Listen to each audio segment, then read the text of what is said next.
Petit bilan de mi-année et est-ce que j'ai lu tous les livres que j'avais prévu de lire? Absolument pas. Est-ce que j'ai acheté d'autres livres à la place? Évidemment. Est-ce que je regrette?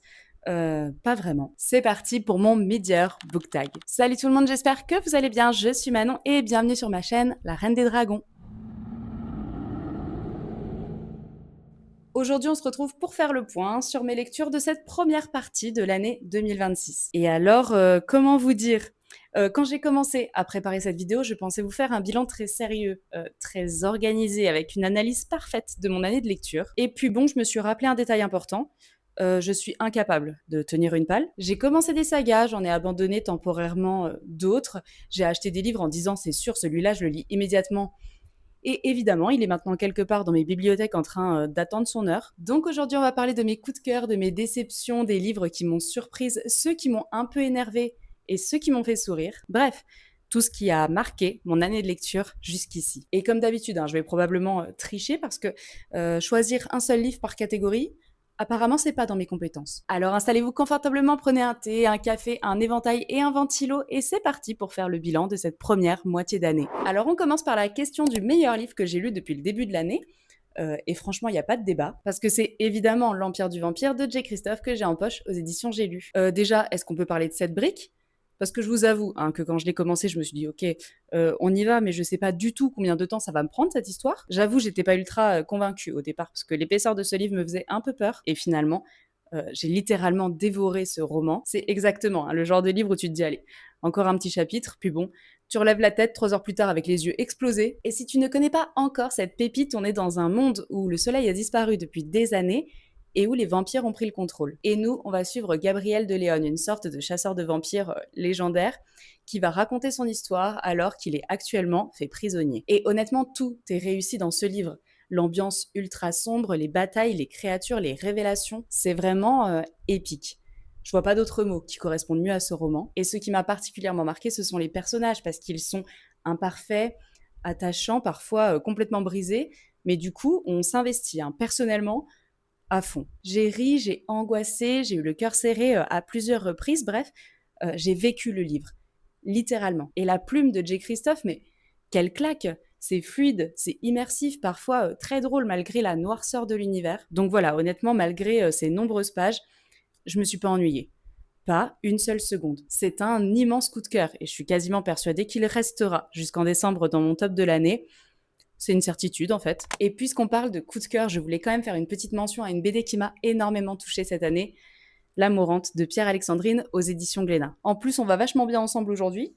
On est habillés pareil. C'est un roman graphique fantastique qui va raconter l'histoire de Louise, une jeune femme qui est née pendant la guerre de 100 ans. Mais Louise n'est pas une jeune femme ordinaire, c'est une amourante, c'est-à-dire que tant que quelqu'un l'aime, elle ne vieillit pas. En revanche, si elle tombe amoureuse à son tour, elle risque de perdre cette immortalité. Toute sa vie devient alors un équilibre impossible entre le besoin d'être aimé et l'interdiction de s'attacher. Et à travers son récit, on voyage à travers plus de 6 siècles d'histoire, du Moyen Âge jusqu'à notre époque, en passant par la Renaissance, Venise ou la Russie du XVIIIe siècle. Mais au-delà du côté fantastique, c'est surtout une histoire d'amour, du temps qui passe, de notre peur de vieillir et de ce besoin presque obsessionnel de plaire aux autres. Et j'ai trouvé ça incroyablement poétique, touchant et intelligent. C'est le genre de BD qui réussit à être à la fois divertissante et pleine de réflexion. Et franchement, pour un premier roman graphique, Pierre-Alexandrine m'a complètement conquise. Et c'est clairement l'un de mes plus gros coups de cœur BD de l'année pour l'instant. Passons maintenant à la meilleure suite de séries lues depuis le début de l'année. Et alors, ne me jugez pas, d'accord? Parce que je me suis rendu compte en préparant cette vidéo que j'avais pas lu énormément de suites de sagas depuis le début de l'année. En revanche, commencer de nouvelles sagas, ça pas de problème. Je suis championne olympique. Je crois que j'ai vraiment un problème chronique parce que je commence des sagas avec un enthousiasme débordant, puis une autre sortie me fait de l'œil, puis une autre encore. Et tout d'un coup, je me retrouve avec 15 sagas de commencer et aucune de terminée. Bref, voilà, j'ai un talent assez inquiétant pour accumuler les tomes 1 et repousser indéfiniment les tomes suivants. Mais parmi les quelques suites de sagas que j'ai réussi à lire depuis le début de l'année, il y en a quand même une qui s'est largement démarquée et je parle de The Sea Spinner de Julie Johnson aux éditions Hugo Roman Romantasy et c'est la suite de The Wind Weaver. Pour vous remettre un petit peu dans le contexte, dans le premier tome, on suivait Raya, une jeune femme condamnée à mort dans un royaume où la magie est crainte et pourchassée, et sa vie bascule lorsqu'elle est sauvée ou kidnappée, hein, selon le point de vue, par un commandant assez mystérieux. On part alors pour un long voyage où elle va découvrir qu'elle est en réalité l'un des 4 vestiges. Elle est donc en quelque sorte liée à une ancienne prophétie et elle est capable de manipuler des pouvoirs élémentaires, bref. Sa mission est de rétablir l'équilibre du monde. Rien que ça. Et bon, j'avais déjà adoré, hein, le premier tome, mais celui-ci, je l'ai presque préféré parce que j'ai eu l'impression qu'il allait encore plus loin. Les personnages gagnent énormément en profondeur. On les connaît mieux, on comprend leurs motivations, leurs failles, et ça les rend encore plus attachants. J'ai aussi adoré l'ambiance de ce deuxième tome parce qu'on découvre de nouveaux lieux, de nouvelles cultures et notamment tout un univers lié à l'eau qui apporte une identité très différente au récit. Les décors sont magnifiques, l'immersion est totale et la plume de Julie Johnson reste toujours aussi addictive. Et puis cette fin, non mais, je m'en suis toujours pas remise, hein. J'ai refermé ce livre avec un mélange d'excitation et de frustration absolue. Vous savez, hein, ce moment où vous avez immédiatement envie d'ouvrir le tome suivant, sauf qu'il n'existe pas encore. C'est ce qui m'est arrivé. La suite et fin de cette trilogie est prévue pour 2027 et personnellement, je trouve que faire attendre des lecteurs aussi investis que moi aussi longtemps, ça devrait pas être autorisé. Voilà, je suis très en colère. Et j'ai surtout peur d'oublier la moitié des éléments de ce roman d'ici là. Heureusement, j'ai lu ce tome en lecture commune, donc maintenant j'ai des super copines, hein, qui se feront une joie de me rappeler tout ce que j'aurais probablement zappé.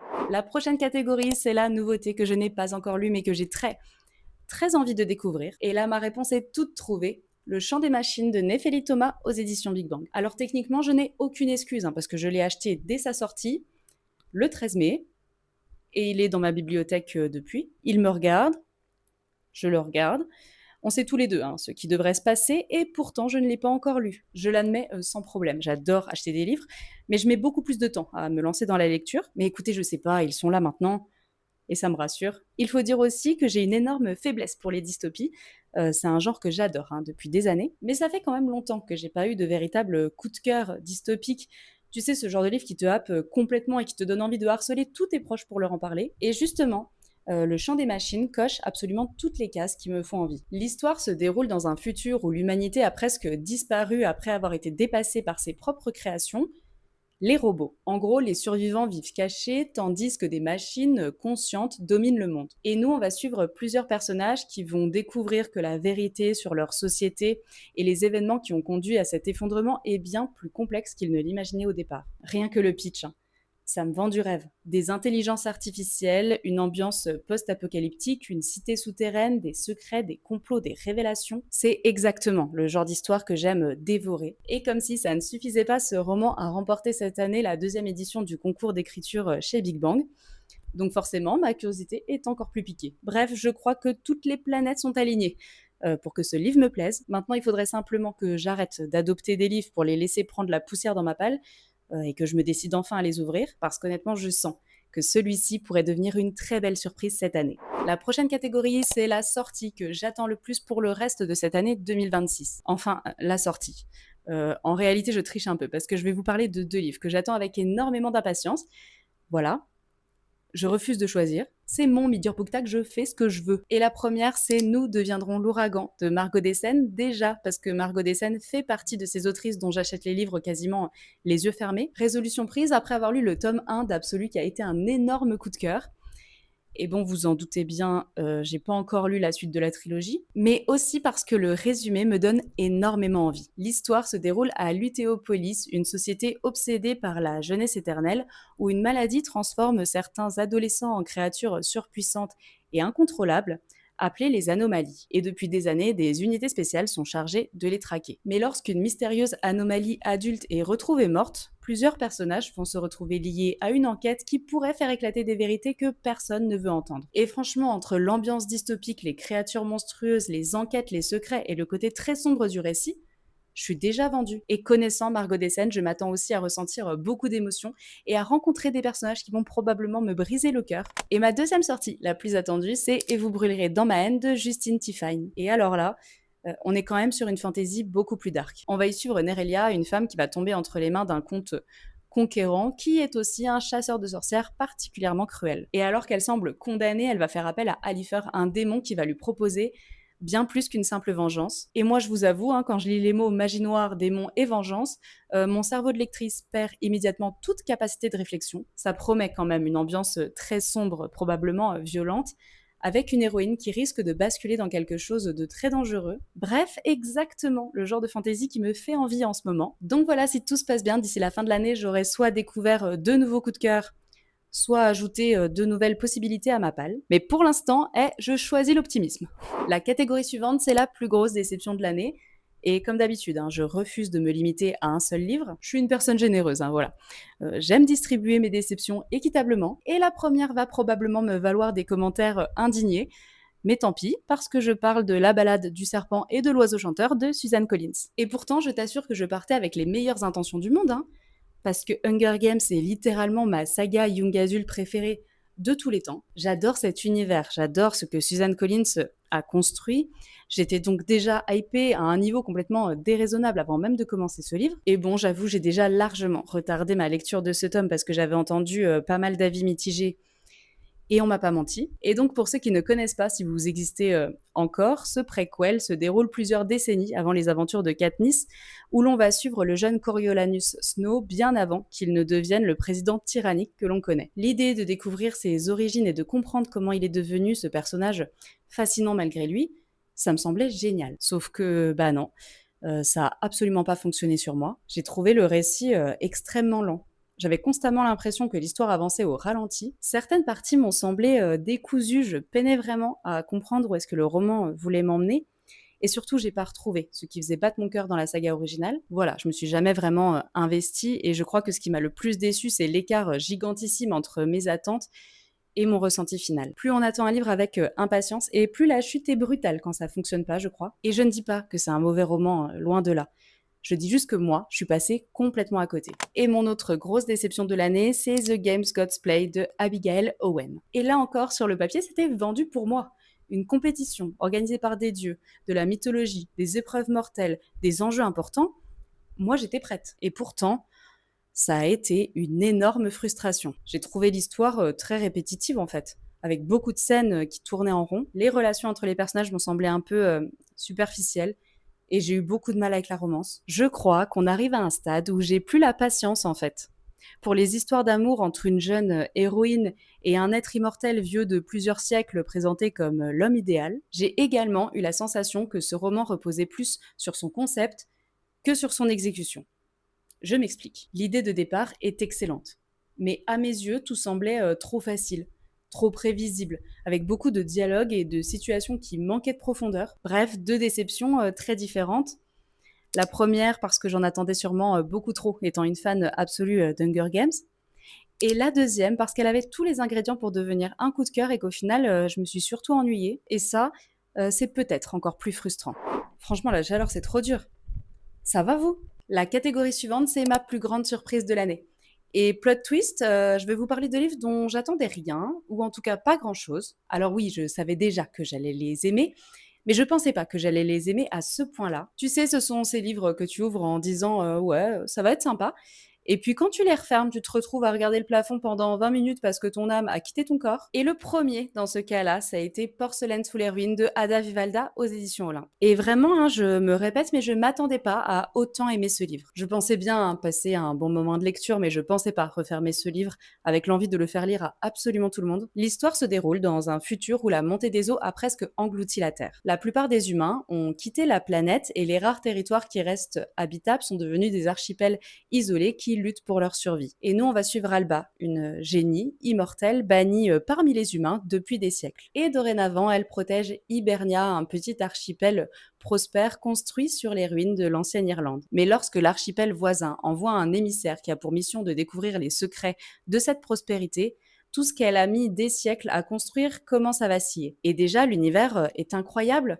On est à la fois sur de la fantaisie, de la science-fiction, de la dystopie et même un peu de la romantaisie finalement. Alors je te l'accorde, sur le papier, ça peut sembler beaucoup, mais tout fonctionne parfaitement ensemble. Et surtout, j'ai été complètement séduite par l'ambiance. Il y a quelque chose de très doux, de très mélancolique, presque réconfortant malgré le contexte de fin du monde. La plume d'Ada Vivalda est magnifique, très poétique et certains passages m'ont vraiment marqué. J'ai adoré les personnages, la dynamique entre Lethan et Alba et les thématiques autour du temps qui passe, du deuil, de l'attachement aux autres et de ce qu'on est prêt à sacrifier pour les gens qu'on aime. Bref, je pensais lire une bonne romantaisie et j'ai découvert l'un de mes plus gros coups de cœur de l'année. Et l'autre énorme surprise de mon début d'année, c'est Là où chantent les écrevisses de Delia Owens aux éditions Point. Bon oui, je sais.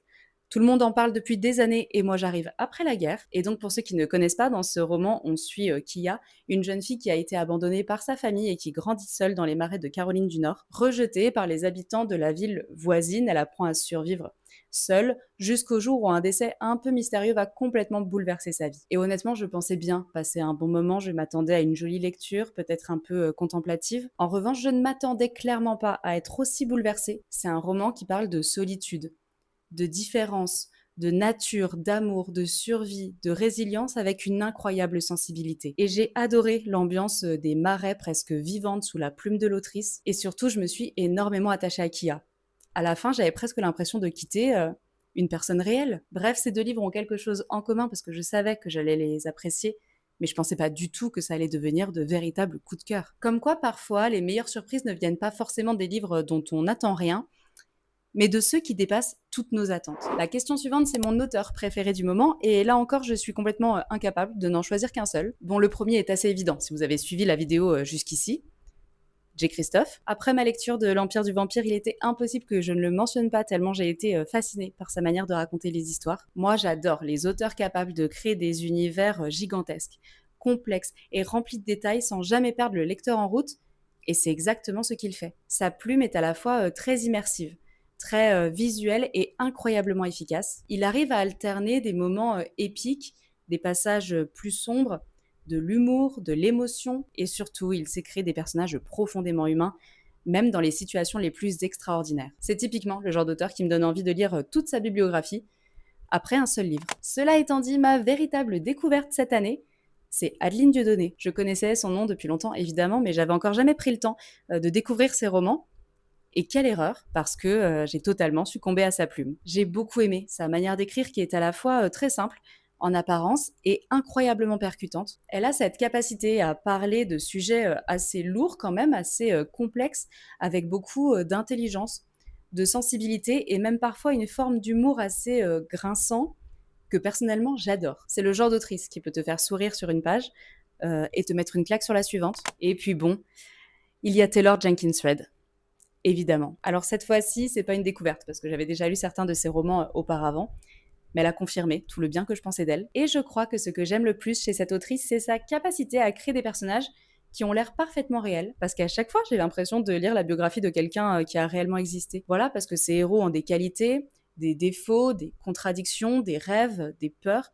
Ils sont profondément humains. Et surtout, elle a ce talent pour écrire des histoires qui semblent simples au premier abord, et qui finissent par me toucher beaucoup plus que ce que j'avais anticipé. Donc bref, si je devais résumer ce début d'année, je dirais que J. Christophe m'a impressionnée, Adeline Dieudonné m'a conquise, et Taylor Jenkins Reid a confirmé son statut de valeur sûre dans ma bibliothèque. Et honnêtement, c'est déjà un très beau trio d'auteurs pour ce début d'année. La question suivante, c'est mon personnage de fiction préféré jusqu'à présent, et forcément, il y en a un qui s'est immédiatement imposé dans mon esprit, et oui, il s'agit de Gabriel de Leon dans L'Empire du Vampire de J. Christophe. Je sais, je vous en parle depuis le début de cette vidéo. Mais vraiment, comment je peux faire autrement? Gabriel, c'est exactement le genre de personnage que j'adore. C'est un héros profondément imparfait. Il est sarcastique, cabossé par la vie, parfois franchement insupportable, ce qui le rend carrément attachant. C'est une légende vivante, un chasseur de vampires redouté. Mais derrière cette image de guerrier invincible, on découvre quand même un personnage profondément humain, marqué par ses pertes, par ses échecs, par ses regrets. Et c'est ça qui le rend aussi fascinant, je pense. Plus on avance dans le roman, plus on comprend ce qu'il a traversé et pourquoi il est devenu cet homme-là. Et moi, j'ai adoré suivre son évolution, ses choix et ses contradictions. C'est le genre de personnage qui prend toute la place dès qu'il apparaît dans une scène. En plus, il a certaines des meilleures répliques du livre. Il est cynique, il est drôle malgré lui, et il apporte régulièrement des touches d'humour dans un univers pourtant extrêmement sombre. Bref, j'ai adoré Gabriel de Leon et il mérite largement sa place dans cette catégorie. Mais j'avais aussi envie de vous parler d'un autre personnage complètement différent que j'ai découvert cette année, et il s'agit de Elfie dans le grimoire d'Elfie de Christophe Arleston et Audrey Alouette aux éditions Draco. Et alors là, bon, on change radicalement d'ambiance. Elfie, c'est une jeune fille curieuse, pleine d'énergie et passionnée par les livres. Mais après la disparition de sa mère, elle va se retrouver à parcourir les routes avec ses deux grandes sœurs dans une librairie ambulante installée dans un vieux bus anglais. Déjà rien que le concept, moi ça m'a donné envie de déménager immédiatement dans un bus rempli de livres. Et moi ce que j'ai aimé chez Elfie, c'est sa spontanéité. Elle est toujours prête à partir à l'aventure, à résoudre des mystères ou à aider les personnes qu'elle rencontre. Elle a ce regard très émerveillé sur le monde qui a rendu cette histoire très lumineuse et très réconfortante. Alors c'est un personnage jeunesse, oui, évidemment, mais je trouve qu'elle a une générosité et une sincérité qui font qu'on s'attache immédiatement à elle. Et franchement, dans une année remplie de héros torturés, de complots politiques et de vampires sanguinaires, ça fait du bien de passer un peu de temps avec un personnage aussi solaire. Donc voilà, d'un côté, Gabrielle de Léon, traumatisée, cynique et couvert de sang, et de l'autre, Elfie, optimiste, passionnée des livres et toujours prête à partir à l'aventure. Deux énergies totalement opposées, Et pourtant, deux personnages que j'ai adoré suivre cette année. La question suivante, c'est un livre qui vous a fait pleurer. Et je vais peut-être casser l'ambiance, mais je suis pas une grande pleurnicheuse quand il est question de livres. Je sais que certaines personnes arrivent à fondre en larmes 3 fois par mois grâce à leur roman préféré. Mais moi, même quand je suis bouleversée, je suis plutôt du genre à rester assise là, à fixer le mur pendant 20 minutes avec une crise existentielle en cours de téléchargement. En revanche, bon, il y a quand même des livres qui me procurent énormément d'émotions, même si c'est pas forcément de la tristesse. Ça peut être de la colère, de l'incompréhension, de l'indignation, parfois même une immense admiration. Et le premier auquel je pense forcément, c'est Et la joie de vivre de Gisèle Pellicot. Je pense qu'on connaît tous aujourd'hui l'histoire de Gisèle Pellicot, qui est devenue malgré elle une figure majeure dans la lutte contre les violences S. Et dans ce livre, elle revient sur son parcours, sur ce qu'elle a traversé et sur la manière dont elle a choisi d'affronter l'épreuve publiquement plutôt que de se cacher. Et c'est une lecture qui m'a profondément marquée.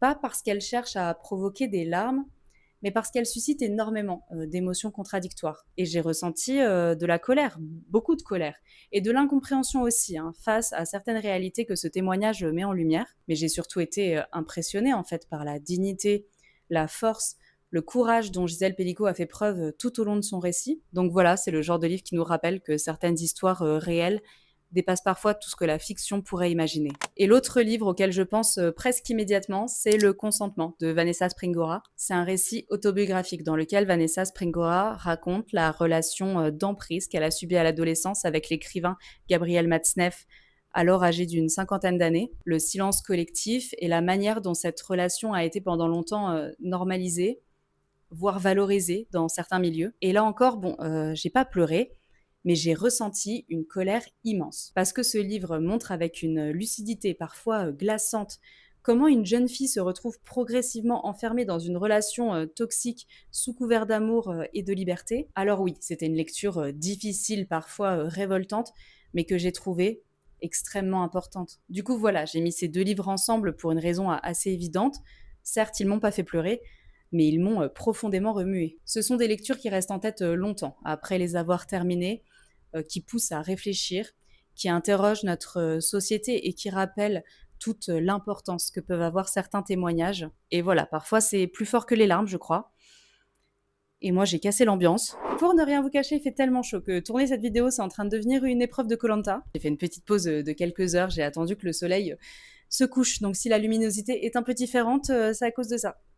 M'en voulez pas, juste j'en pouvais plus. Mais donc la question suivante, c'est un livre qui vous a rendu heureux. Et bon, je vais encore tricher, mais cette fois-ci c'est pour une excellente raison, parce que les deux livres dont je vais vous parler n'ont pas été des coups de cœur. Par contre, ce sont des lectures qui m'ont apporté exactement ce dont j'avais besoin au moment où je les ai lus, c'est-à-dire du plaisir. Et le premier, je m'étonne moi-même de le mettre ici, c'est Bandit by Turns de Elisabeth Hélène aux éditions Chatterley. Et je vous avoue tout, je suis arrivée sur cette lecture avec des attentes proches du néant absolu. En fait, je l'ai surtout commencé par curiosité. Je voyais beaucoup de lecteurs en parler, je trouvais quand même le concept intriguant, même si j'étais pas du tout convaincue au départ. Et finalement, j'ai adoré. On est sur une réécriture très libre du conte de La Belle et la Bête et on va y suivre Rosalina, une jeune femme qui va se retrouver contrainte de vivre dans un mystérieux manoir avec 4 princes maudits. Plus elle découvre les secrets du domaine et de ses habitants, et plus elle comprend que c'est quelque chose de bien plus sombre qui se cache derrière cette malédiction. Alors oui, c'est une romantaisie. Oui, c'est un peu spicy, et oui, il y a 4 prétendants, mais finalement, ce qui m'a surprise et ce qui m'a fait rester dans cette lecture, c'est que l'intrigue est beaucoup plus mystérieuse que ce à quoi je m'attendais. J'avais envie, moi aussi, de découvrir les secrets du manoir et savoir ce qui se cachait derrière cette fameuse malédiction et tous ces non-dits. Et résultat, j'ai tourné les pages.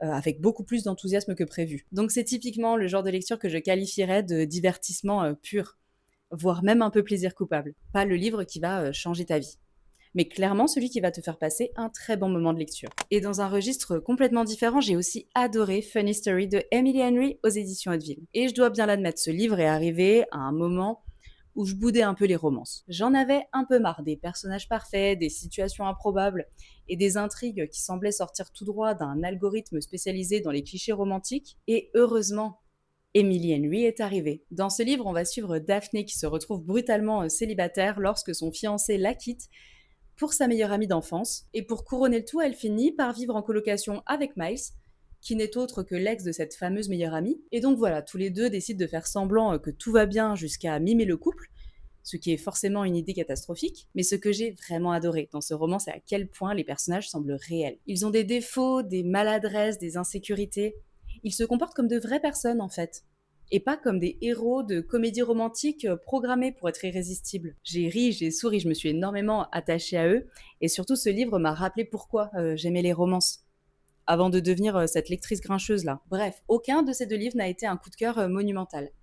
Mais c'est quand même deux lectures qui m'ont rendue très heureuse. Et parfois, voilà, on n'en demande pas plus à un livre. La catégorie suivante, c'est le plus beau livre que j'ai acheté ou que j'ai reçu cette année. Et pour une fois, je vais vraiment parler de l'objet livre. Parce que oui, j'adore les belles histoires, mais j'aime aussi les livres qui me donnent envie de les exposer comme des œuvres d'art dans ma bibliothèque. Et pour moi, le gagnant est Plus sombre et la rose de Solène d'Aurillac aux éditions Tsuki Tales. Alors déjà, si vous ne connaissez pas Tsuki Tales, il faut absolument qu'on en parle. C'est une box littéraire spécialisée dans les éditions collector. Leur concept est de proposer des romans accompagnés de magnifiques finitions. Les reliures sont travaillées, les jaspages sont illustrés, les couvertures sont exclusives. Bref, tout ce qui fait battre le cœur des collectionneurs de beaux livres comme moi. Et honnêtement, avec Plus sombre et la rose, ils ont quand même frappé très fort. C'est typiquement le genre de livre que tu reçois, que tu sors du carton, et puis tu passes 10 minutes à admirer tous les détails avant même de penser à lire le résumé. Mais ce qui est encore mieux, c'est que j'ai vraiment l'impression que le contenu est à la hauteur du contenant. L'histoire nous emmène dans les brumes écossaises au sein du manoir des Lacombes, une étrange famille de collectionneurs d'âmes chargés d'éliminer les personnes jugées mauvaises par une mystérieuse entité. Mais lorsque les parents de Willow sont assassinés, elle se lance dans une quête de vengeance qui va rapidement prendre la forme d'une enquête teintée de fantastique. Et tout ce que j'ai pu voir ou entendre sur ce roman me donne quand même pas mal envie de le découvrir. Une ambiance gothique, des inspirations assumées de la famille Adams, des mystères, une enquête paranormale, des personnages moralement gris et une esthétique très sombre. Plusieurs avis ont d'ailleurs évoqué cette vibe de manoir hanté, de vengeance, d'humour macabre et qui semble faire tout le charme de ce livre. Donc voilà, est-ce que c'est le plus beau livre de ma bibliothèque cette année ? Eh bah probablement. Et je voulais pas vous faire l'affront de vous reparler encore de la collection collector Inferna de Catabassis. Je crois que c'est bon, on a compris maintenant. Est-ce que je continue parfois à le sortir de ma bibliothèque juste pour admirer le jaspage ?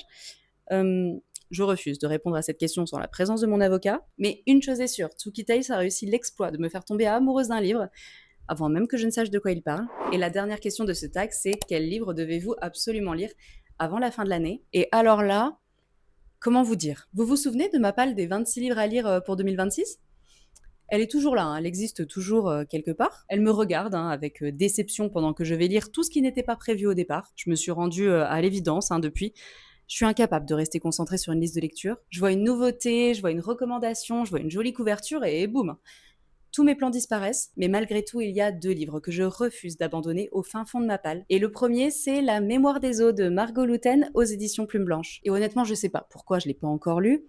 Tout dans ce livre est fait pour me plaire. On est dans un univers de dark fantasy où le monde est au bord de l'effondrement. Les dieux ont disparu, les guerres éclatent partout et les tensions entre les peuples menacent de tout faire basculer. Et c'est dans ce contexte qu'Azaela apprend l'assassinat de ses 2 pères. Et pour découvrir ce qui leur est arrivé, elle fait appel à un conteur d'os. C'est un personnage qui est capable de lire les souvenirs dans les ossements des morts. Et à partir de là, elle va découvrir l'histoire de 2 figures légendaires, le dragon et l'oiseau. 2 personnages dont l'ascension, les choix, la chute semblent intimement liés aux catastrophes qui menacent aujourd'hui leur monde. Et déjà, le concept des souvenirs cachés dans les eaux, je trouve ça incroyablement original. Et puis tout ce que j'entends sur ce roman me donne envie. De la dark fantasy, des elfes, des dragons, de la politique, des secrets, des personnages moralement gris et une énorme quête de vérité. Bref, c'est typiquement le genre de lecture que je suis capable d'adorer. Voilà, maintenant il faudrait simplement que je cesse d'adopter des nouveaux livres toutes les 3 minutes et que je me décide enfin à l'ouvrir. Et le deuxième livre que je veux absolument avoir lu avant la fin de cette année, c'est La Voix éternelle de Antonia Oxon aux éditions Brajlon. Et là encore, un roman qui est dans ma palle depuis sa sortie et qui me fait terriblement envie. Ici, l'histoire se déroule dans l'Empire d'Orun, où l'empereur doit bientôt être remplacé. 7 candidats s'affrontent dans une série d'épreuves pour obtenir le trône, mais au beau milieu de cette compétition, l'un des prétendants est assassiné. C'est alors à Nemakra, une érudite brillante et un peu atypique, de découvrir qui se cache derrière ce meurtre tout en participant elle-même à cette lutte pour le pouvoir. Et honnêtement, c'est exactement le genre de fantasy qui me fait envie. Une compétition pour accéder au trône, un meurtre à résoudre, des intrigues politiques, des secrets de famille, des alliances douteuses,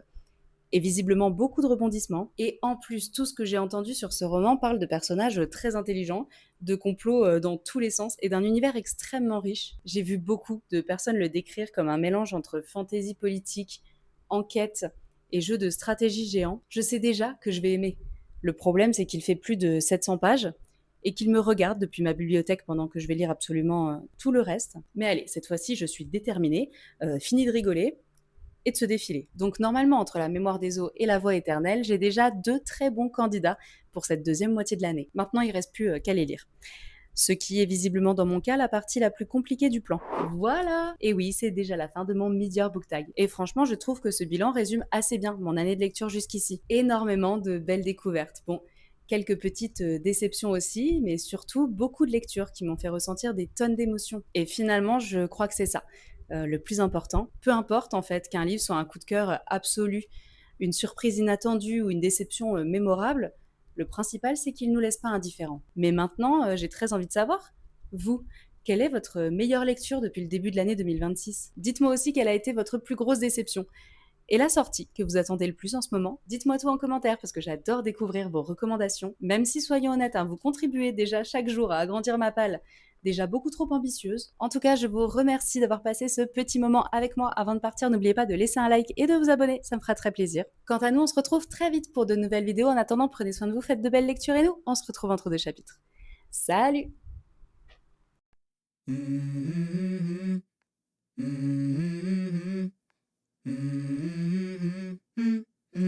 Let's go.